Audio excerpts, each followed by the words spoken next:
رحم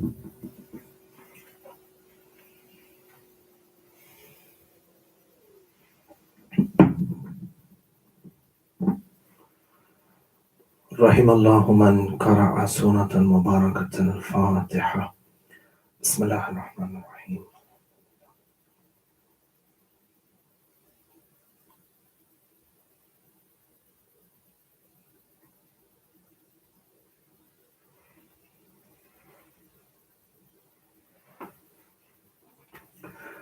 أعوذ بالله من الشيطان اللعين الرجيم. بسم الله الرحمن الرحيم.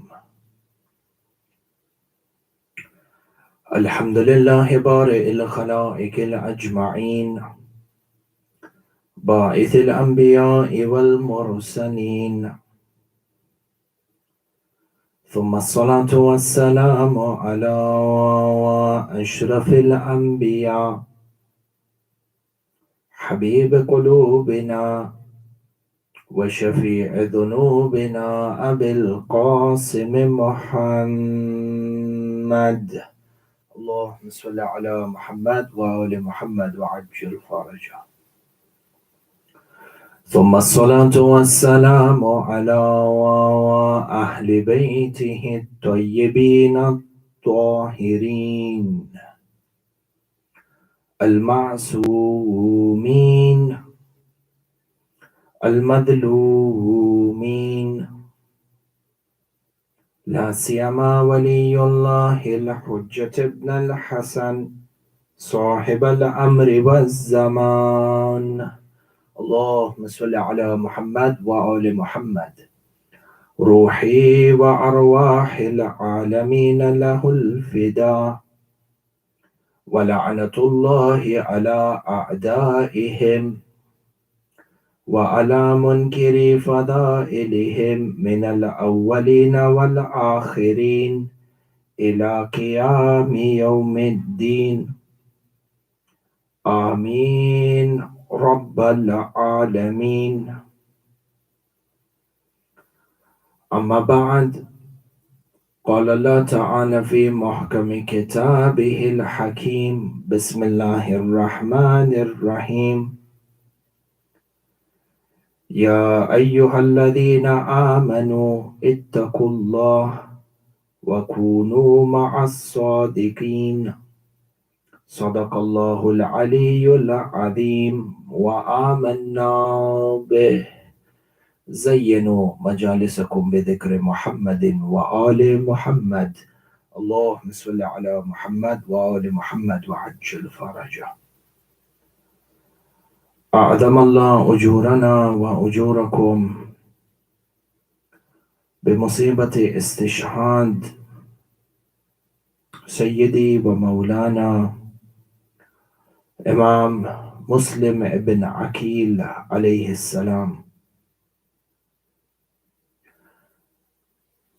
We begin by conveying our condolences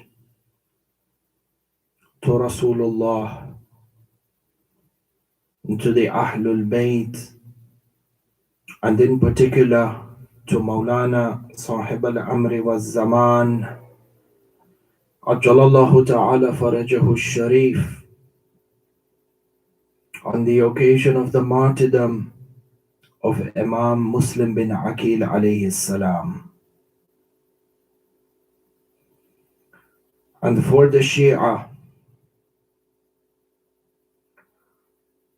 this is the first sacrifice offered by the Bani Hashim, by the Ahl al-Bayt, in this grand revolution of Karbala. The first line of defense in this revolution of Karbala, Imam Muslim bin Aqeel. The first blood to be shed from the Ahlul Bayt, the blood of Muslim bin Aqeel. For in essence, the martyrdom of Imam Muslim bin Aqeel commemorates the beginning of the tragedy of Ashura. And with this in mind, Ahibai, before we delve into the khususiyat of Imam Muslim bin Aqeel and the fada'il of Imam Muslim bin Aqeel, I would like to begin by narrating one hadith in regards to the adama and the grandeur of performing the ziyarah of Imam al-Hussein on the day of Arafah.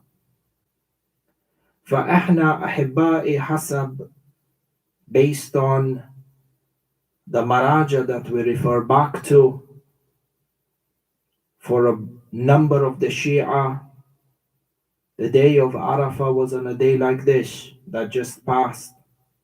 And for a number of the Shia, the day of Arafah will be on a day like tomorrow, yani tonight, the eve of Arafah. And for some of the Shia, number of the Shia, night of Arafah was last night. In either case, Ahibai, from the a'mal of the day of Arafah, and Arafah has a grand bearing in regards to our destiny when it comes to the affairs of the dunya and the akhirah. It has a great bearing on our spiritual direction.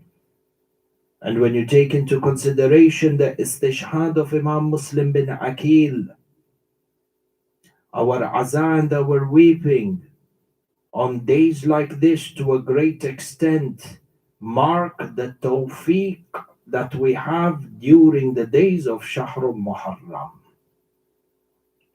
Kalam Azim, the manner in which we uphold the istishhad, the manner in which we uphold the martyrdom of Imam Muslim bin Aqeel alayhi salam, has an impact on the tawfiq that we have for mourning Imam al-Hussein during the days of Ashura.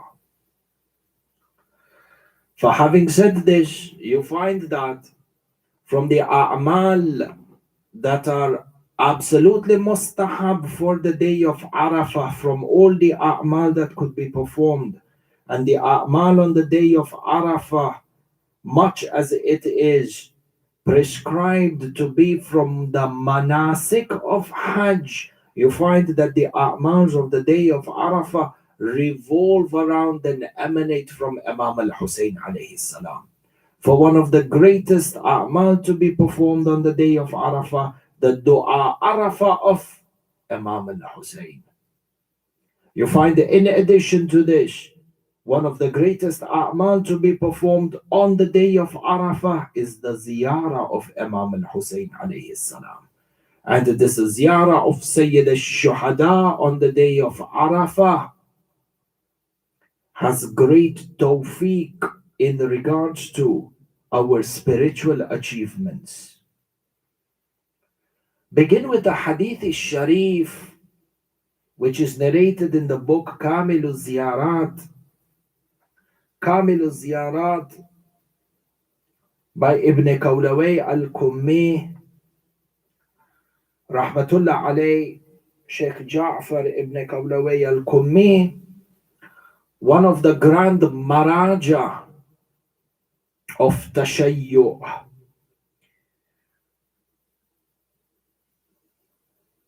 Ulama of Hadith, to a great extent, ulama are of the opinion and are of the agreement, and there is consensus that the hadith that emanate from Kitab Kamil al-Ziyarat are mu'tabar, each and every one of them. And hence the necessity to validate the hadith within the book Kamil al-Ziyarat by way of sanad, by way of chain of narrators, is to a great extent, in the most politest of ways, a futile attempt to try and contest any of the hadith that emanate within this book. In any case, Hadith al-Sharif, you will find under the section which is particularly marked for The thawab ziyarat al-Hussein alayhi salam yawm Arafah. There is a particular section within the book Kamilu Ziyarat where there are hadith that are categorized particularly in regards to the thawab and the adama and the barakah of performing and reciting the ziyarah of Sayyid al-Shuhada on the day of Arafah. And you find that there are approximately 12 hadith that have been narrated by the A'imma in this regard. I narrate for you one of them. And this is the 10th hadith within this chapter of the Fada'il and the Thawab of the Ziyarah of Imam al-Hussein on the day of Arafah. Hadith al-Sharif is narrated by Maulana Imam Abi Abdullah Ja'far as-Sadiq salawatullahi wa salamuhu alayh, Allahumma salli ala Muhammad wa ala Muhammad, on authority of Yunus ibn Dhibyan. Yani he narrates from the 6th Imam. 6th Imam says, Man zara qabr al-Husayn alayhi salam yawm Arafah كتب الله له ألف حجة مع القائم أجل الله تعالى فرجه الشريف. Al-Qa'im, Ahibai, is a title reserved for Maulana Sahib al-Amri wa Zaman, and it has been stipulated within the adab and the akhlaq of mentioning this title of the Imam. A person should stand out of respect. For we take a moment to stand out of respect for the mention of this title, Qa'im ala Muhammad. Allahumma salli ala Muhammad wa ali Muhammad wa ajjil farajah. For Hadith al-Sharif by our 6th Imam, the one who performs the ziyarah of Imam al-Hussein shall be rewarded with Allah Azza wa Jal. كتب الله له ألف حجة. ألف يعني 1,000 by 1,000 يعني 1,000,000. The person who performs the ziyarah of Imam al-Hussein on the day of Arafah, Allah Azza wa Jal shall write for him the thawab, the rewards of performing 1,000,000 Hajj with Maulana Imam Sahib al-Amri wa Zaman. Allahumma salli ala Muhammad wa ali Muhammad wa ajjil farajah. Hadith al-Sharif requires contemplation. Shay'un khayali. Can the human mind comprehend the thawab of one Hajj with a Ma'soom Imam, with Imam Sahib al-Amr? Allah Azza wa Jal writes the thawab of 1,000,000 Hajj with Imam al-Hujjah for the person who performs the ziyarah of Imam al-Hussein on the day of Arafah. Aslan, quantifying 1,000,000 Hajj is beyond the capacity of the human mind. But you have a look from a materialistic or a worldly perspective. In a human lifetime, how many Hajj can be possible? Yani, say 60 Hajj, 70 Hajj, 100 Hajj in a lifetime. When Allah Azza wa Jal writes for you 1,000,000 Hajj, yani, you are rewarded in perpetuity to complete the manasik, the ziyarah of the house of Allah Azza wa Jal with a ma'ashoom Imam for eternity.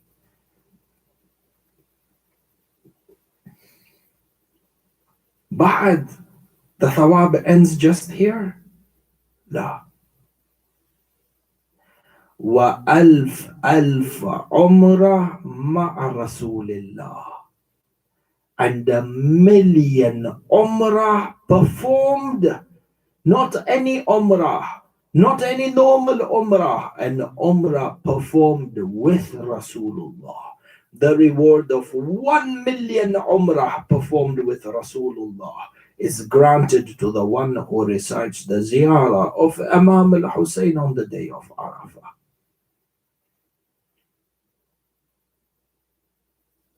بعد the hadith goes on. وَعَتَكَ ألف نسمة.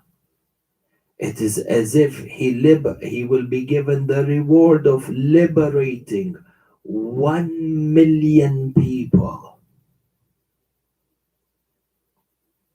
from the shackles of slavery. جد العظيم. How azim is this thawab of this ziyarah of Imam al-Hussein on these days of Arafah. وحملان ألف فرس في سبيل الله. In addition to this, 1 million Hajj with Imam Sahib al-Amr, 1 million Umrah with Rasulullah, liberating 1 million people from slavery. Ba'ad, he is written the reward of mobilizing 1 million horsemen in the way of Allah subhanahu wa ta'ala. Ba'ad, Ya Allah Azza wa Jal, is there anything more to give? وَسَمَّاهُ اللَّهُ عَبْدِي الصِّدِّيقِ آمَنَ بِوَعْدِهِ. Allah Azza wa Jal calls out to the person who performs the ziyarah of Imam al-Hussein, and he says to him, Allah Azza wa Jal calls out and says to him, Abdi, my slave. Quran says what? Allah Azza wa Jal within the Quran, وَمَا خَلَقْتُ الْجِنَّ وَالْإِنسَ إِلَّا لِيَعْبُدُونَ. I did not create jinn and mankind except that they should be in a state of constant ibadah. Ya'budun, derived from, or one of its derivatives, ibadah. One of the derivatives of ibadah, yani the person who performs ibadah, abid. The goal of your existence is to be an abid. Over here upon the completion of the ziyarah of Imam al-Hussein on the day of Arafah, Allah Azza wa Jal calls out to you and refers to you as being an abid, abdi, meaning what? Upon the completion of the ziyarah of Imam al-Hussein on the day of Arafah, performed with ma'rifah, a person is able to fulfill the purpose of his existence as stipulated within the Quran at the haram of Imam al-Hussein. With the recitation of the ziyarah of Imam al-Hussein, kalam kabir, you are able to realize the purpose of your existence on a day like this. Abdi only? Abadan. Allah Azza wa Jal says, Abdi as-Siddiq. Yani a person, the Za'ir of Imam al-Hussein, doesn't only reach the maqam of Ubudiyya as an Abd, but attains the status of being a Siddiq. Siddiq meaning that you are now qualified to be within the realms and the shadows of the likes of those within the Ahlul Bayt who are termed as Siddiq. Amir al-Mu'mineen Siddiq al-Akbar, Sayyida Fatima al-Zahra Siddiqat al-Kubra. How great are these words, Assalamu alayka ya Aba Abdullah, when they are recited from the bottom of the heart. the potential within these words that can allow you to attain this maqam.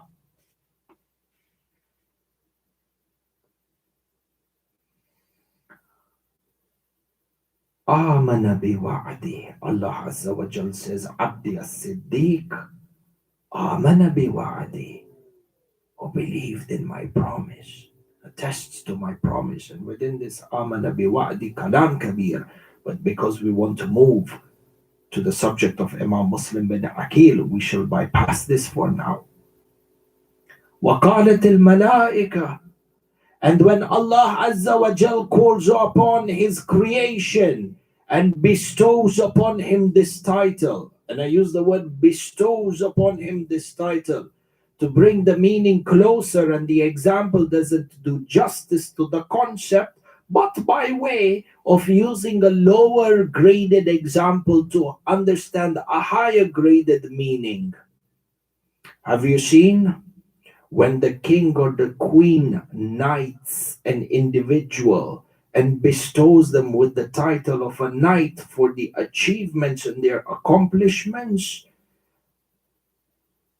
bestowing them with the status? Allah Azza wa Jal bestows the status of Abd and Siddiq to the one who recites the ziyarah of Imam al-Hussein on the day of Arafah. And when he does this, the malaika, the angels respond. And what do they respond by saying? وَقَالَتِ الْمَلَائِكَةِ Fulan Siddiqun. Fulan person is a Siddiq. Zakahullah min fawqi arshih. Allah Azza wa Jal has purified him from the very top of the arsh.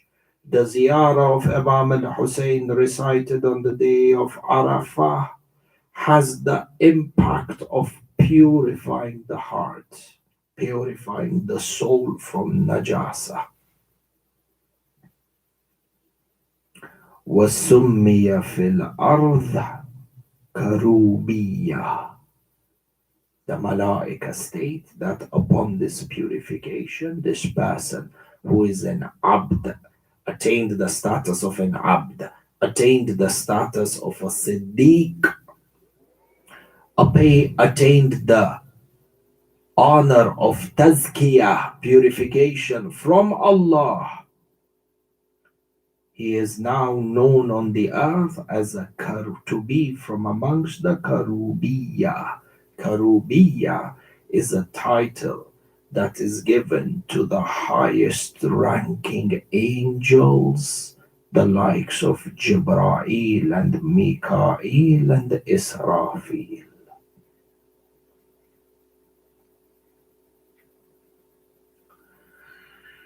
Few points of contemplation over here, Ahibari.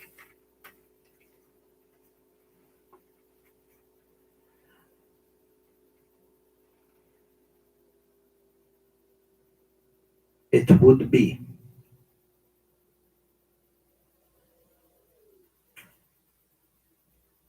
dhulm, oppression on oneself to neglect or to miss out on the opportunity of reciting Ziyarat Arafah because he or she was occupied by the dunya.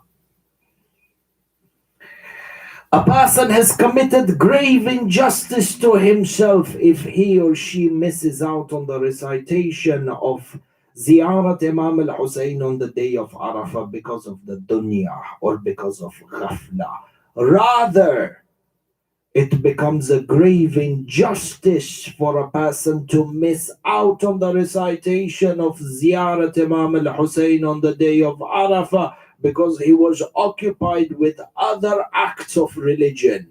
There is no other act of religion from the a'mals of the day of Arafah that can make a person attain the position of Ubudiyya and Siddiq and to become a Siddiq and Tazkiyah from Allah and the million Hajj with Imam Sahib al-Amr and the million Umrah with Rasulullah. There is no other amal stipulated within the deen that can allow a person to attain this sort of a status. For it is an injustice if a person fails to recite this ziyarah of Imam al-Hussein.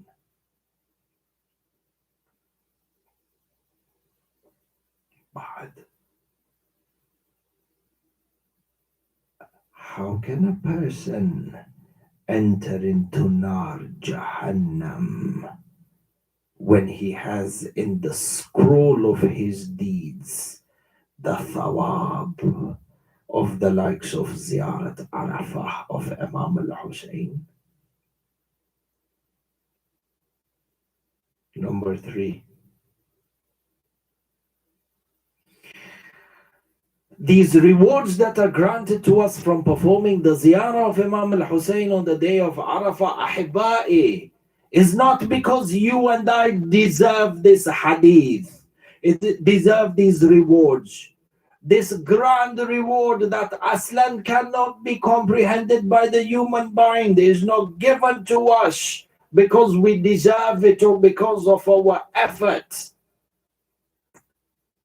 These rewards are given to us because Allah Azza wa Jal has rewarded Imam al-Hussein for what he gave in Karbala. He has increased the reward more than what the human mind can comprehend. The reward is not because of you and me. The grandeur of the one whose ziyarah you are performing, Aba Abdullah al-Hussein alayhi salam. And there is a ziyarah khasa to be recited on this day of Arafah. You can find this in Mafatihul Jinan and in other books of dua. You begin with a salam, which is general, and then you recite the ziyarah of Imam al-Hussein, and you attest to the fact that he is from the successors and the inheritors of the Anbiya. And then you go to a second part of his ziyarah that attests to his fada'il and his khususiyat. And there is great masa'ib. There are certain words that are used within this ziyarah of Imam al-Hussein that have masa'ib and opens the door to the reality of the tragedy that Imam al-Hussein alayhi salam faced.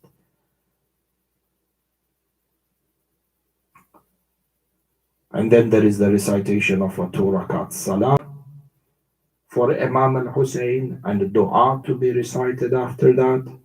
And then there is the ziyarah of Imam Ali al-Akbar that you recite. And then there is the ziyarah of the shuhada of Karbala that is recited. And after that, the ziyarah of Imam Abul Fadl al-Abbas, Qamar Bani Hashim alayhi salam, and the wida, which is done at Qamar Bani Hashim alayhi salam's haram. And the ziyarah of Arafah can be recited from a distance as well. And the thawab is there. The manner and the state in which you recite this ziyarah, the tears that flow from your eyes, this love that beams from within your heart, impacts the experience and the thawab and the ma'rifah and the inspiration that a person walks out with having recited this. فَلَا يَتَفُوتُكُمْ وَلَا يَفُوتُكُمْ. Do not lose this opportunity of pledging your allegiance to Imam al-Hussein on this day of Arafah. And thawab outside of the thawab. For the eyes do not tear, as the poet says, and I loosely translate this. My eyes do not tear up for you, nor do I weep for you, Ya Aba Abdullah, due to the rewards. But my eyes tear up and I weep for you because of my love for you.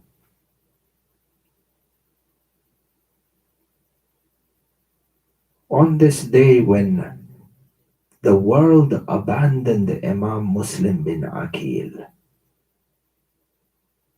and his martyred body was left crucified on the palm trees outside Darul Imara in Kufa. You stand up and pledge allegiance to Imam al-Hussein and demonstrate your token of loyalty and allegiance towards him. And kalam with this, inshallah, with the coming of Shahrul Muharram, kalam in this majal will be greater with more emphasis and concentration. All of this with the barakat of Allah, salawat ala Muhammad wa ali Muhammad. Allahumma salli ala Muhammad wa ali Muhammad.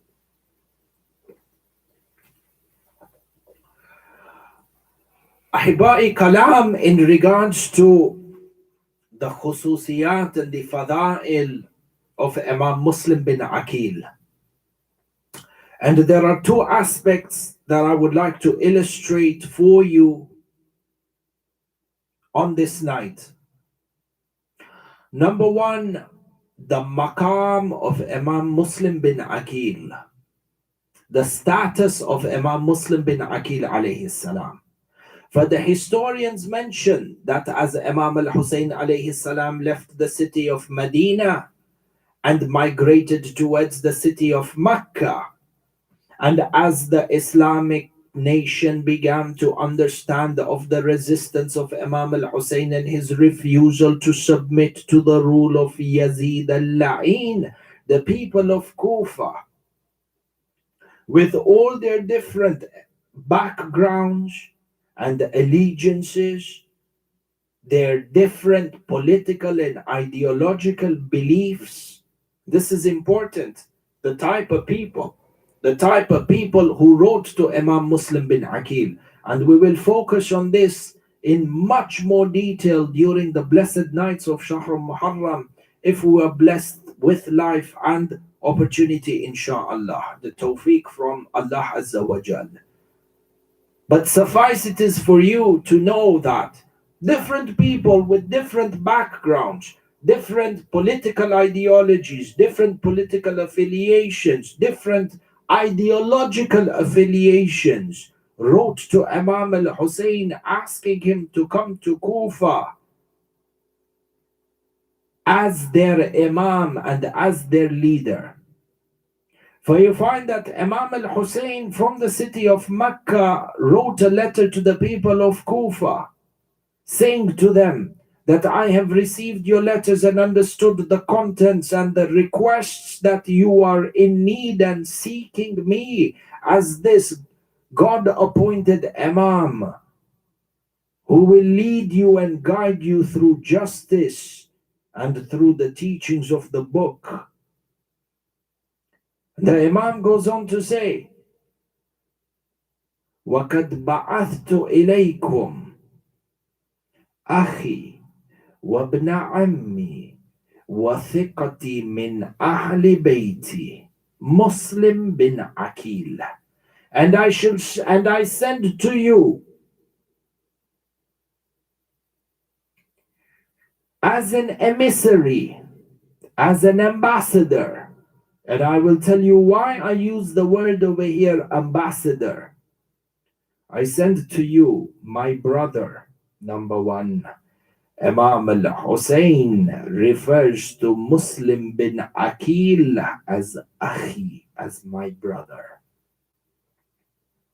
Wabna Ammi, and my cousin. Because through the lineage, they were first cousins. Aqeel, Ya'ani, the brother of Amir al-Mu'minin alayhi salam, the eldest brother of Imam Ali salamullahi alayhi. For Aqeel and Imam al-Hussein, from that perspective, first cousins. Their fathers were brothers. But you find over here, Imam al-Hussein refers to Imam Muslim bin Aqeel by saying as Akhi.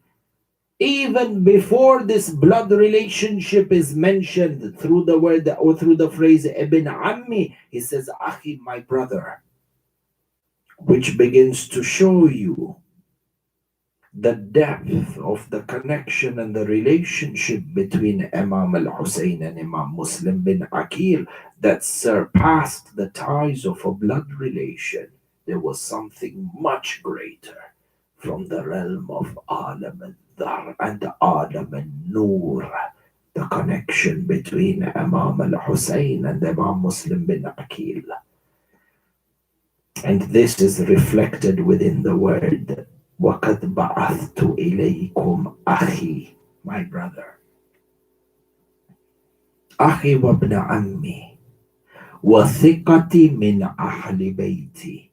ثقتي من أهل بيتي يعني loosely translated as the most trustworthy or a trustworthy person from my family, Ahl al-Bayt.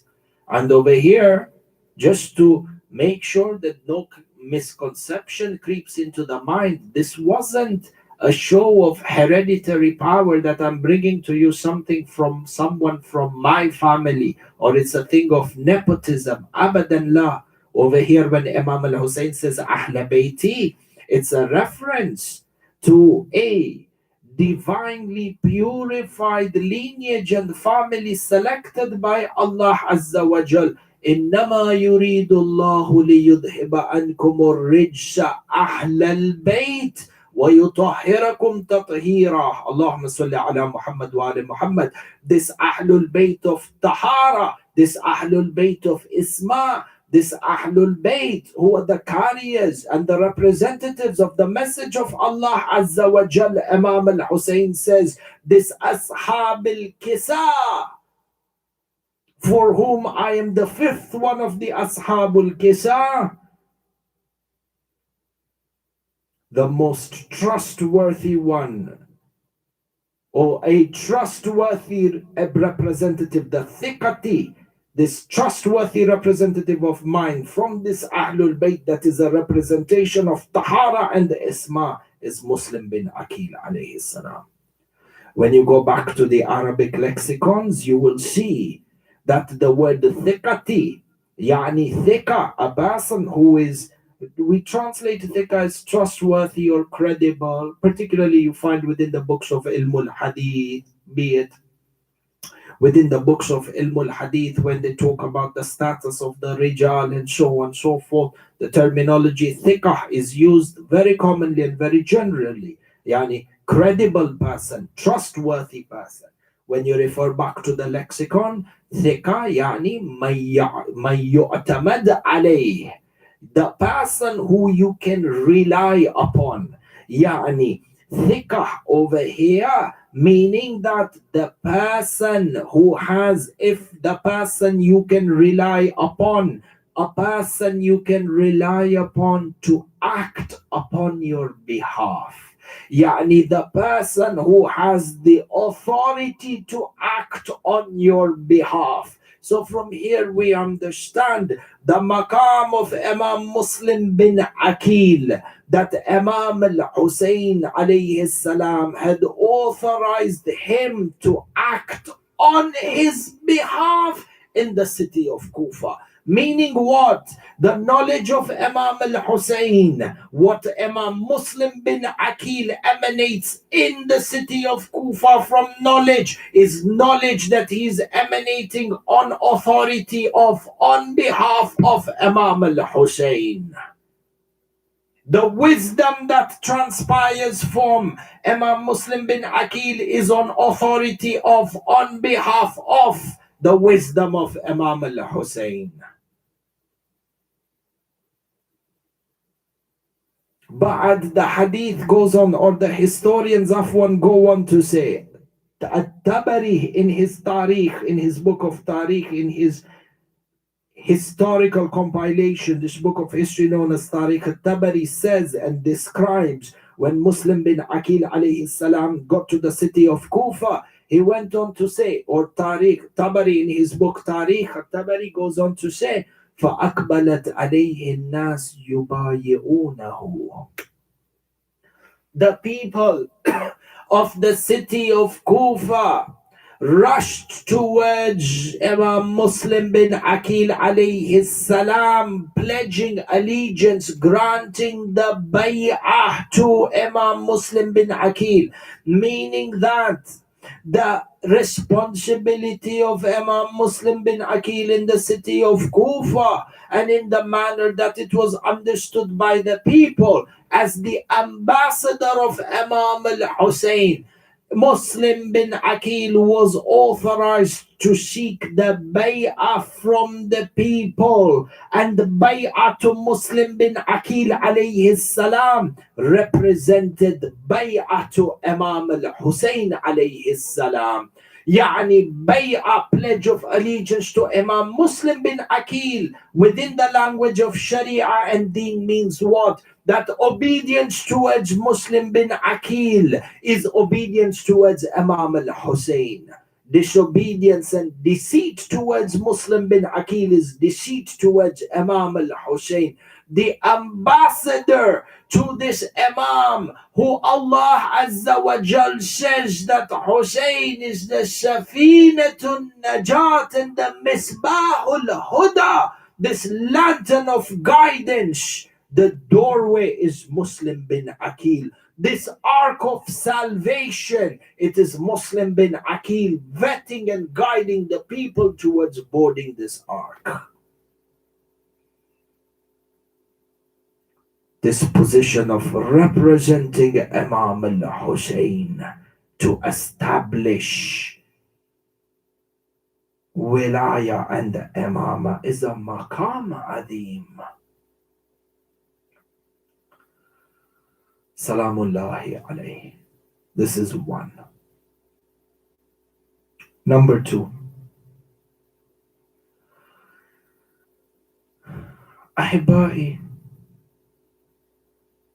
when we understand that Imam Muslim bin Aqeel alayhi salam was the ambassador of Imam al-Hussein and authorized by Sayyid al-Shuhada to act on his behalf, then understand without a doubt that a man who is granted this level of credibility and authority himself must be a representative of the values for which Imam al-Hussein shed his blood on the day of Ashura. In fact, ulama have kalam in regards to the role of Imam Muslim bin Aqeel alayhi salam, that to a great extent, the revolution of Karbala became successful in the manner that it did and the eternity that it gained because of the single-handed efforts of Imam Muslim bin Aqeel alayhi salam. The first line of defense in this revolution of Karbala, Imam Muslim bin Aqeel, and we will emphasize on this greater during the nights of Shahr Muharram, inshallah.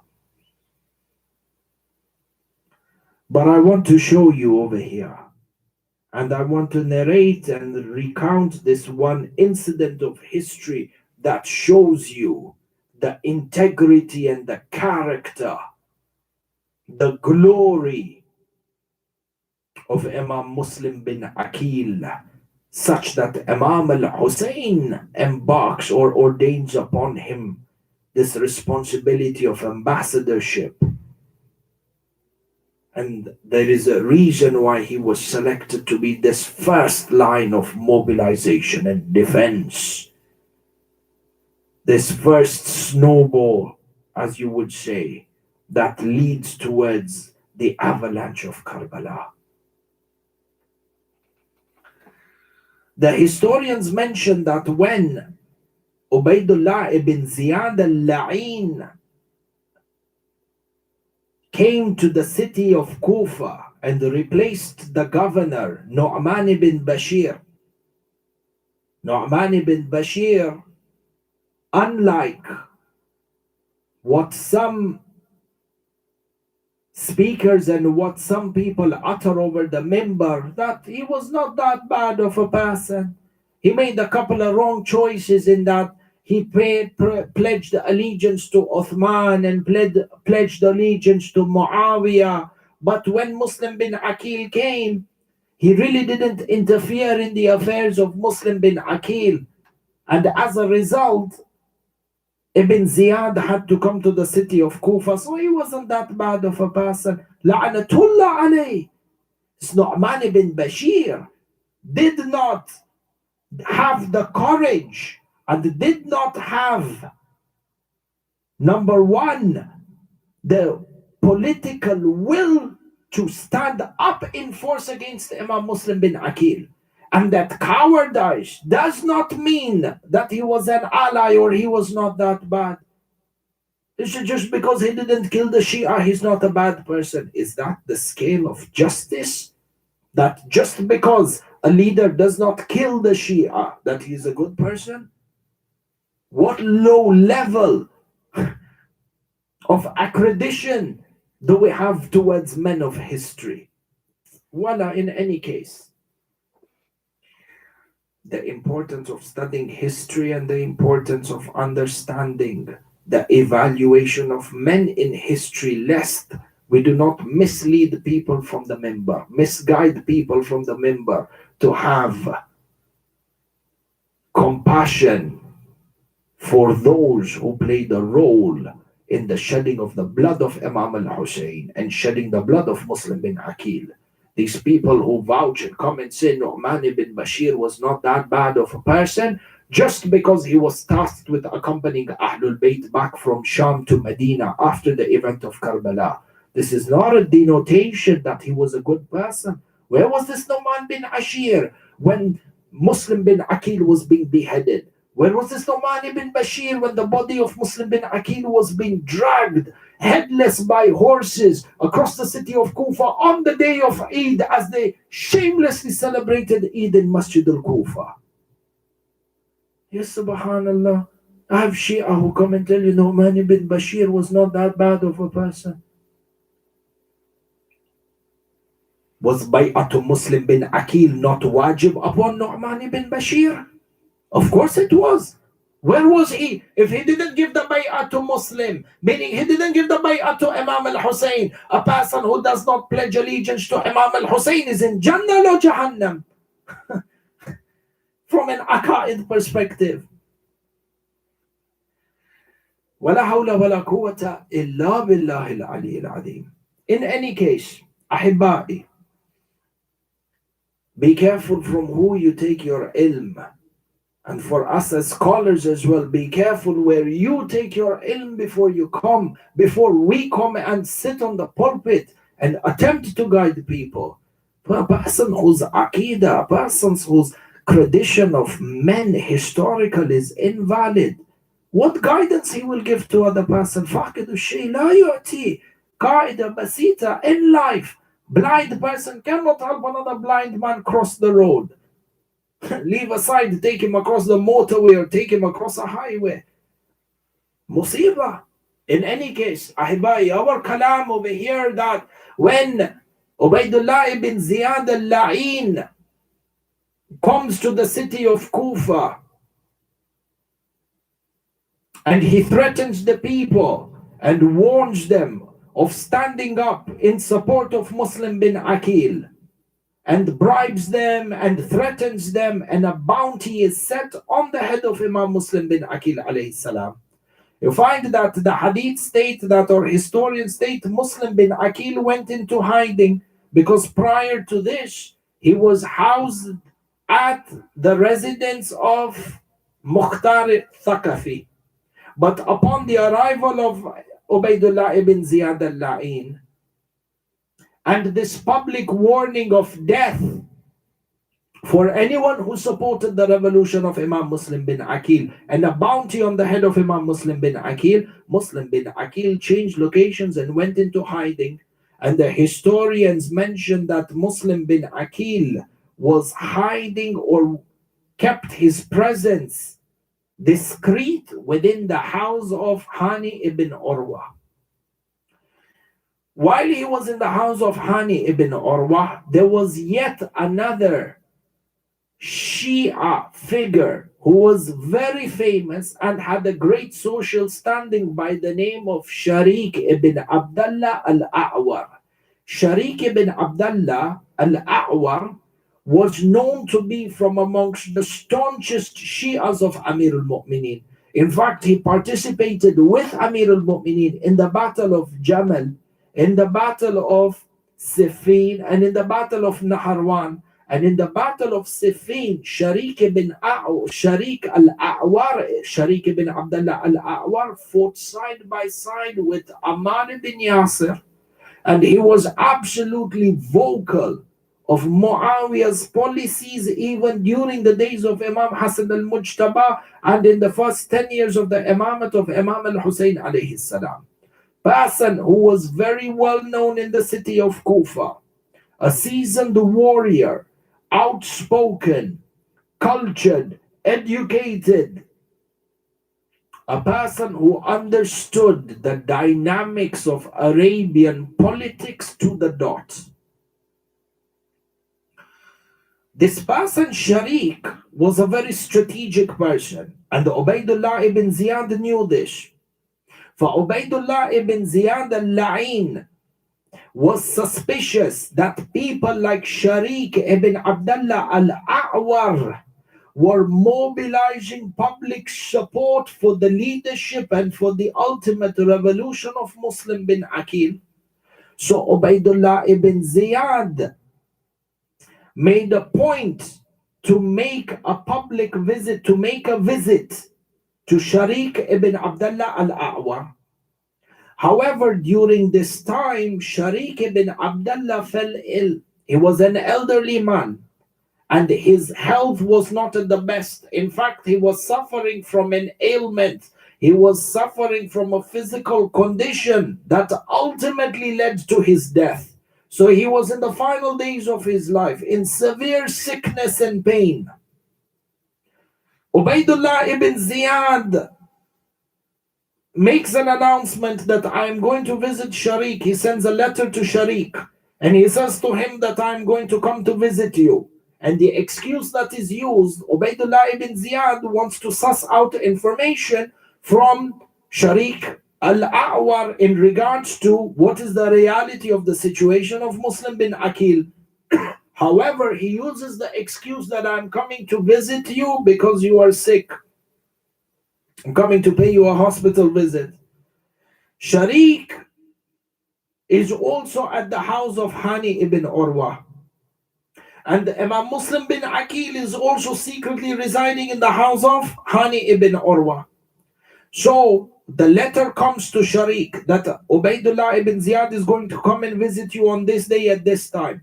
Sharik, on his deathbed, gets together with Hani ibn Urwa and Imam Muslim bin Aqeel, and he says to them, gentlemen, we are not going to get a better opportunity to succeed in a revolution by eliminating the greatest threat to us, and this threat is Ubaidullah ibn Ziyad.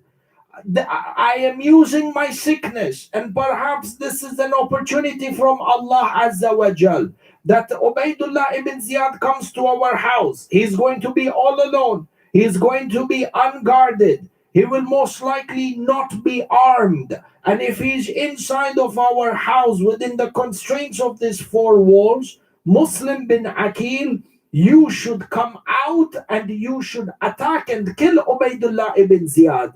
If you are able to kill him in this unguarded position, in an environment and in a situation where you do not have to go to an all-out military war, eliminate the greatest barrier to imamate and to the establishment of rule for Imam al-Hussein, eliminate him here and now.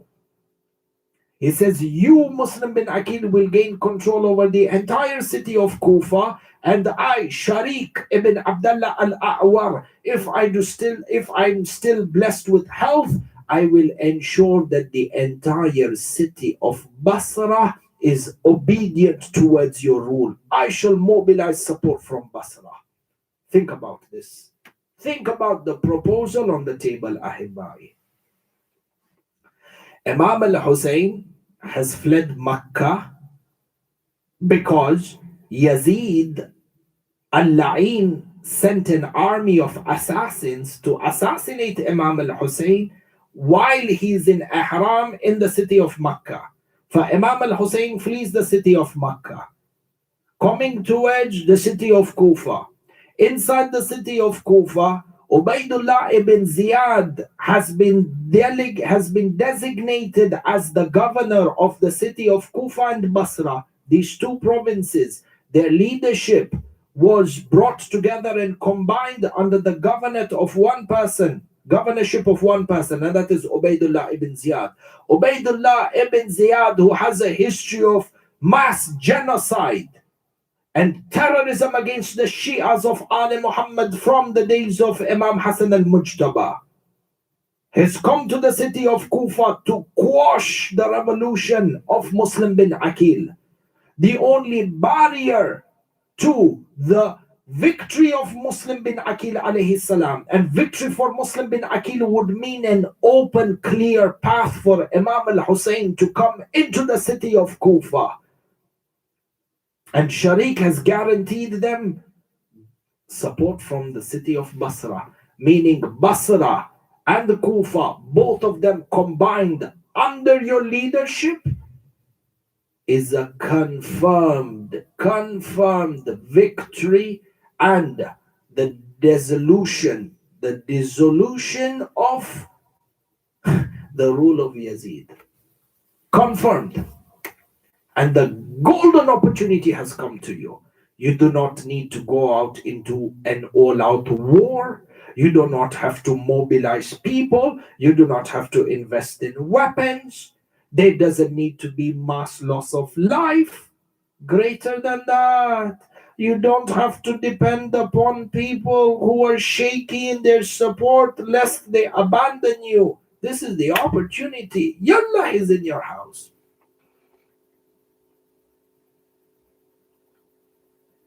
Aku, is there anyone within the world of politics and within the world of warfare, military wars and invasions and whatever, think in human history, who would not jump at this opportunity? But leave people of dunya. Even within the religious fields, within the field of religious authority, would anybody leave such an opportunity? Your chance has come in front of you to eliminate the manifestation of Batil, Ubaidullah ibn Ziyad, and to establish the wilayat and the government of Imam al-Hussein. Would anybody pass on this opportunity? Is there anything wrong with this? Allahu Akbar. See what happens. Muslim bin Aqeel, when he's granted this proposal, he kept silent. Fi'lan. The next day, Ubaidullah ibn Ziyad comes into the house, unguarded, unarmed, visits Sharik, asks him about his health. Sharik starts to recite poetry. Poetry that was supposed to be a secret signal that when he recites this, Muslim bin Aqeel should come out of hiding and from behind come and strike Ubaidullah ibn Ziyad. So Sharik began reciting this poetry as a signal to Muslim bin Aqeel, come out and strike him. He recited it once, twice, thrice, 4 times. Muslim bin Aqeel didn't come out. Until Ubaidullah ibn Ziyad looked at Sharik and he asks Hani ibn Urwa, is there something wrong with this man? Hani ibn Urwa, to cover for Sharik, says, this sickness of his has become so intense, it has made him little bit mental. The man has lost his intellect. So he speaks and he recites things where he doesn't know what he's aware of. He's losing that sanity inside of him. Ubaidullah ibn Ziyad looks and he leaves the house because now he sees that Sharik is sick and on his deathbed he leaves. He leaves. As soon as he left, Muslim bin Aqeel comes out. Sharik says to Muslim bin Aqeel, "Oh Muslim, this was the greatest opportunity that you had to establish the leadership of Imam al-Hussein. How could you give up such a golden opportunity that shall never arise again?"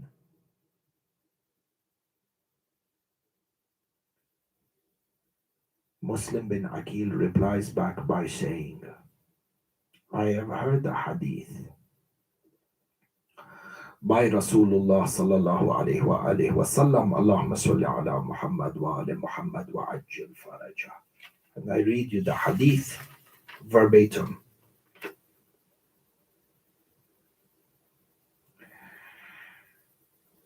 He says to him,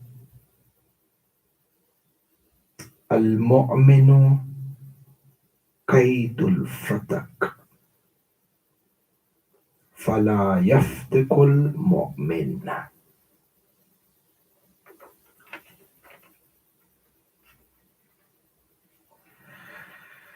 The mu'min, the believer,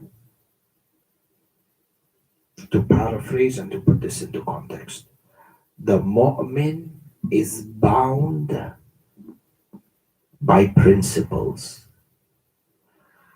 A mu'min is obliged not to deceive anybody.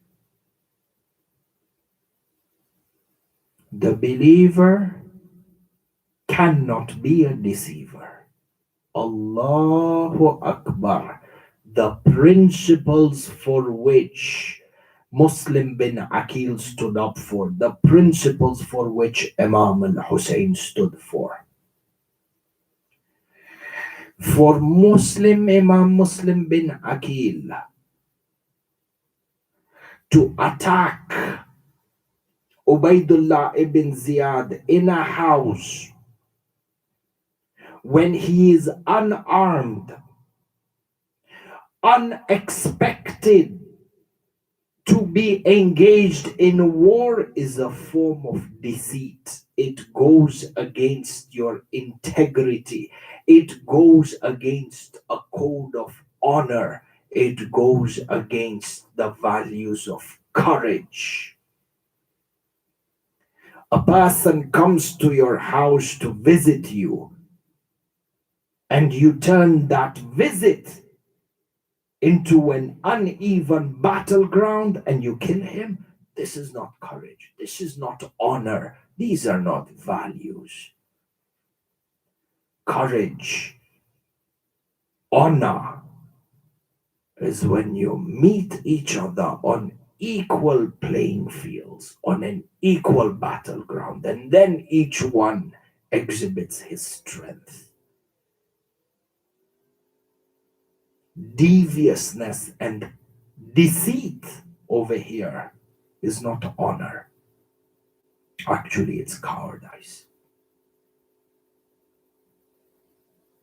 And if you look at Karbala, everyone who attacked, every one of the shuhada from the camp of Imam al-Hussein that were attacked through deceit. Because they were too much of a coward to face the men openly. Look at Abu al-Fadl al-Abbas Kamar Bani Hashim alayhi salam. They had to hide behind a palm tree to sever his right hand. They didn't have the courage to face him, man on. And even when he didn't have a right hand, they severed his left hand, but they were hiding. Not that they came in open battle, they hid behind the palm tree. And even when he had no arms, they didn't have courage or manliness in them that they fought him. What did they do? When he didn't have two hands, they shot arrows on him, meaning that they attacked him from a distance.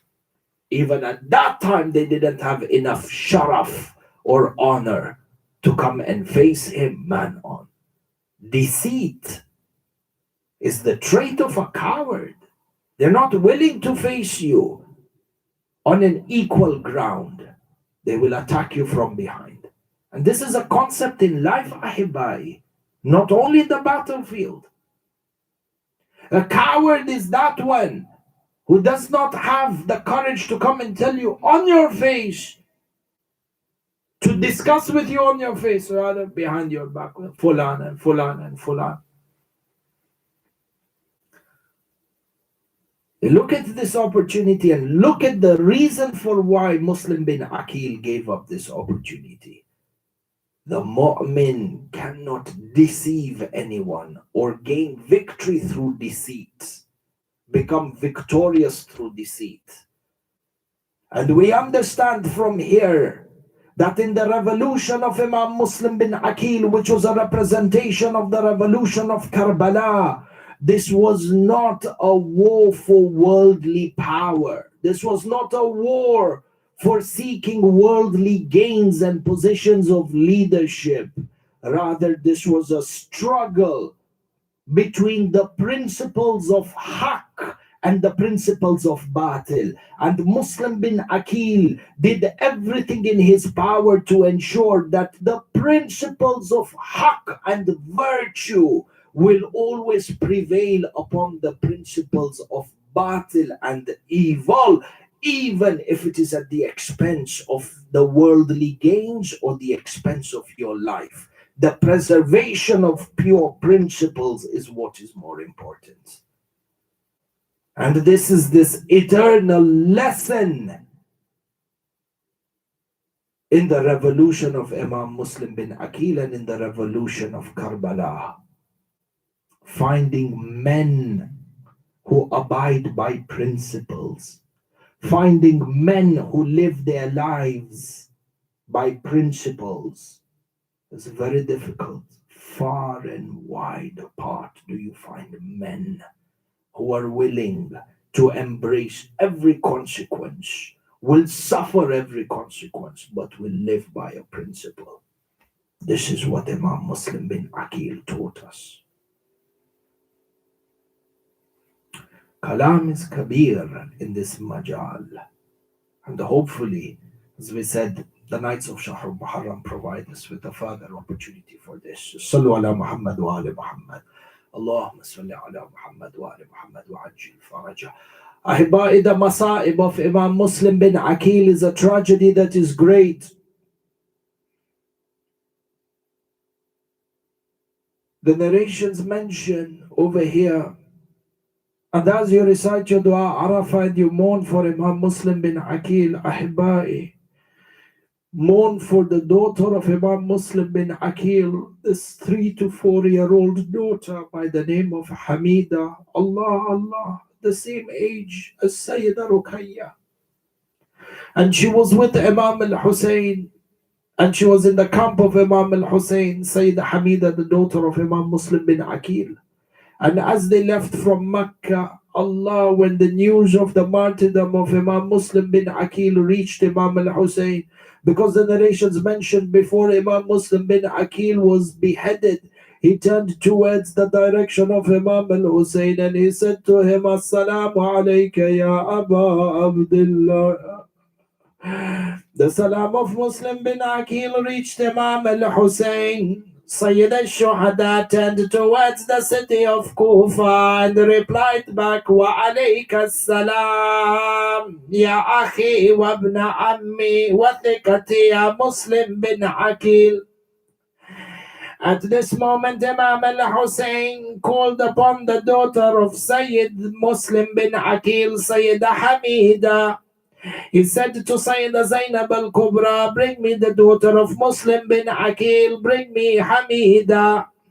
This young girl, 3 or 4 years of age, who has not seen her father for the last few months, in the company of her uncle and her mother and her brothers.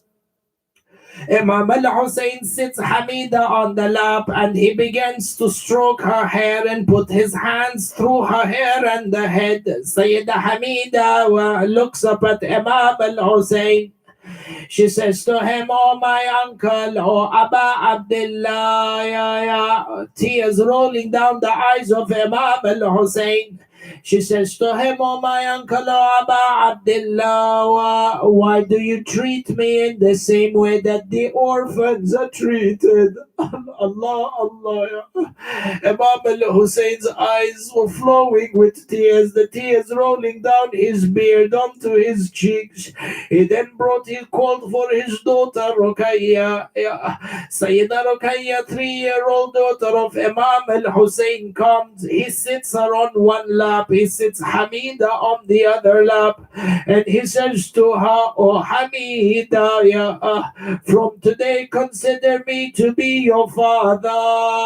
Oh Hamida, consider Ruqayya to be your sister. From today I am your father. When Sayyida Zainab al-Kubra had this, she understood that Imam Muslim bin Aqeel has become Shaheed. The women of Bani Hashim began to weep and to wail, Allah, Allah.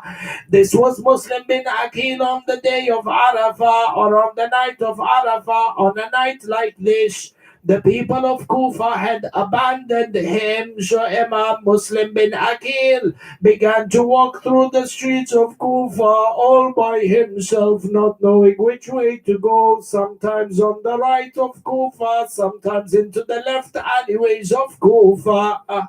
The city was under a lockdown, the city was under military rule, had become empty after Salatul Isha. So as he walked through the empty alleyways, he sat in front of one of the houses, contemplating and thinking what to do and how to send a message to Imam al-Hussein. An elderly woman came out of the house and she says to Muslim, who are you? I forbid you to stay in front of my house, keeping in mind that there is a lockdown and a military curfew imposed upon us. Muslim bin Aqeel says to the woman, oh lady, I am a stranger in this city. Will you quench my thirst with a bowl of water? Allah, Allah. The woman by the name of Taw'a comes and she brings water for Imam Muslim bin Aqeel. He takes sips of the water and he's still seated on the front door. So she asks him, who are you, oh young man? He says to him, I am from Ali Muhammad. I am from Bani Hashim, from the lineage and from the relatives, from the family of Amir al-Mu'mineen Ali ibn Abi Talib. The woman who was a follower and the lover of Imam al-Hussein and the lover of Amir al-Mu'mineen, when she heard Muslim bin Aqeel being from the nephews of Amir al-Mu'mineen, she welcomed him into the house and she said to him, Sayyidi, I shall grant you refuge in my house on one condition, that on the day of judgment you speak to Rasulullah, you intercede for me with Rasulullah and the Amir al-Mu'mineen Ali ibn Abi Talib. Muslim bin Aqeel accepted. The woman gave shelter to Muslim bin Aqeel for the remainder of the night. The narrations mention that Muslim bin Aqeel spent the entire night in ibadah between sujood and ruku, worshipping Allah Azza wa Jal. In the meantime, the son of this woman, Taw'a, was from the army of Ubaydullah ibn Ziyad. When he discovered that Muslim bin Aqeel was hiding in the house during the time before at the daybreak, his son Bilal, Taw'a had a son Bilal, who was working or who was a part of the army of Ubaydullah ibn Ziyad al-La'i. He found out that his mother is sheltering Imam Muslim bin Aqeel. So at daybreak, right after Salatul Fajr, he went back to the Darul Imara and he made an announcement to Ubaydullah ibn Ziyad that they have discovered Muslim bin Aqeel. There was a search party that was looking for Muslim bin Aqeel. He said, I have discovered where Muslim bin Aqeel is hiding. So the narrations mention that Ubaydullah ibn Ziyad sent a contingency of 1,000 horsemen and 500 foot soldiers under the command of Mohamed ibn Ash'ath to go and arrest Muslim bin Aqeel. Ibn Ash'ath was given instructions, either arrest him, and if he refuses to be arrested, then kill him and bring his severed head to me. The narrations mention that the army of 1,500 people began marching through the streets and the alleyways of Kufa towards the house of Tawa'a. Muslim bin Aqeel was on the musalla. He was on the musalla reciting the du'as and reciting Quran after Salatul Fajr. As they heard the galloping of the horses coming closer towards them, Muslim bin Aqeel knew that the time of martyrdom has come. The woman Tawa came to him and she said, "O Muslim, I fear that you shall be killed today." Muslim bin Aqeel stood up and said, "O woman, do not mind, for last night I saw Amir al-Mu'mineen alayhi salam promise me that on a day like this I shall be reunited with him in heaven." Muslim bin Aqeel wore his armor, he put on his helmet, and he took out his sword. He said to the woman, "I shall not be in your house anymore, lest the sanctity of your house is violated." Allahu Akbar, the values of Muslim bin Aqeel. For the narrations mention that Muslim bin Aqeel charged out of the house and he engaged himself in battle all by himself. 1,500 men. Some of the narrations mention that فَقَاتَلَهُمْ فَقَتَلَهُ قَتْلًا عَظِيمًا. He engaged them in battle and sent a number of them to Jahannam. وَبِئْسَ الْمَسِيرُ. Imam Muslim bin Aqeel, the narrations mention, attacked them so fiercely that no one was willing to come any closer, and the number of them had died. So Mohamed ibn Ash'ath called for a reinforcement by Ubaidullah ibn Ziyad. They said to him, "We need more men." Ubaidullah ibn Ziyad says, 1,500 men to capture a single person, and you still ask me for more help. Who are you fighting, and is this an army? So Muhammad ibn Ash'ad says to Ubaidullah ibn Ziyad, "This is not a grocer from the grocers of the city of Kufa, but this is a sword from the swords of Ali Muhammad." The reinforcement of another 500 men were sent to counter Muslim bin Aqeel. They were not courageous enough to face him one-on-one. So they began to arise onto the rooftops. They began to throw stones on Muslim bin Aqeel. They began to light firewood and throw them on Muslim bin Aqeel from the rooftops. As he defended himself and made his way forward, fought his way forward between the narrow alleys, they began to shoot arrows on Muslim bin Aqeel. Yet Muslim bin Aqeel was able to defend himself and push the army further back. So they decided, how should we trap Muslim bin Aqeel? So they began to dig a hole on the ground. They dug a hole for him and they covered it with straw and they covered it with hay, luring him to come forward.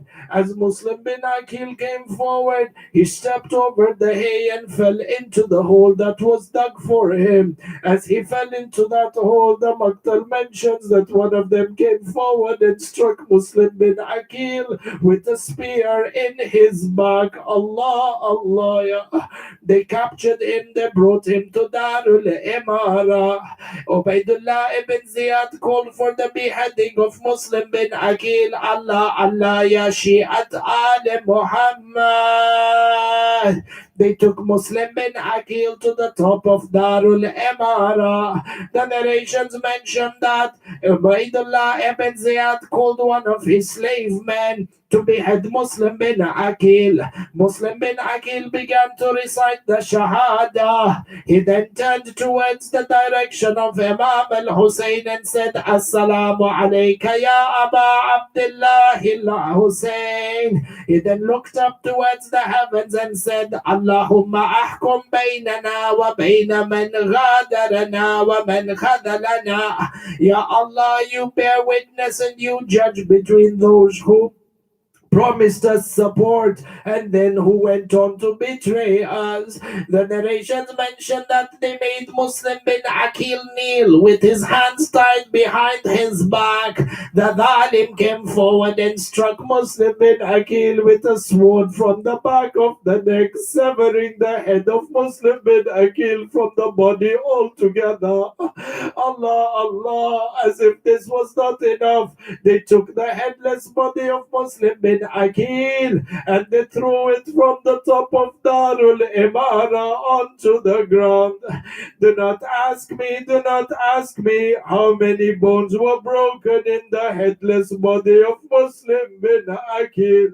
Oh Muslim, your fate is like Imam al-Hussein. Your headless body bones were broken when you were thrown from Darul Imara, and in Karbala your master Abu Abdullah, they shall trample on his body with horses, breaking every bone in his body. The body of Muslim bin Aqeel, the bones are broken, the blood was flowing from between the neck and the chest. They then threw the head of Muslim They then threw the head of Muslim bin Aqeel from the top of Darul Imara. Ubaydullah ibn Ziyad then called out for Hani ibn Urwa. Hani ibn Urwa was also beheaded. The bodies of Muslim bin Aqeel and the body of Hani ibn Urwa. Without a head, the legs were tied with ropes to a horse. And Ubaydullah ibn Ziyad called out, drag the body of Muslim bin Aqeel and the body of Hani through the streets of Kufa. Let the people see this is the reward if they support Muslim. Ya Shi'at al Muhammad.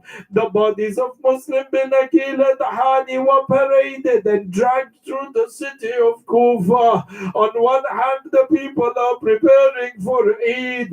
On one hand, the people are celebrating. On the other hand, the body of Muslim dragged between the body of Muslim dragged in the dust and the sands on the streets of Kufa.